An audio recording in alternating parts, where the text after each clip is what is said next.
Topik testi 1 daqiqada. Kamga yagul momomo yoring neriyotda. Grippga qarshi dori nimadur. Haroratim tushdi. Bu yoqda birinchi grammatika mok nirago, ya'ni bu nirago grammatikasi amam deb tarjima qilinadi. Ushbu grammatikadan keyin gapning oxiri salbiy yakun topadi. Misol uchun, telefonga qarayman deb poyezddan kechga qoldim. Ikkinchi grammatika torado, mok torado.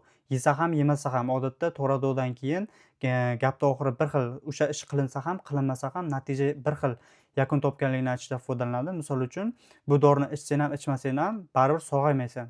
Uchinchi grammatika Litende grammatikasi hisoblanadi. Litende grammatikasi odatda biron bir asosga asoslanib, kuchli taxmin aytayotganingizni ishlatasiz. Misol uchun, unga taklifnoma jo'natilgan bo'lishi mumkin edi, nimaga kelmadi?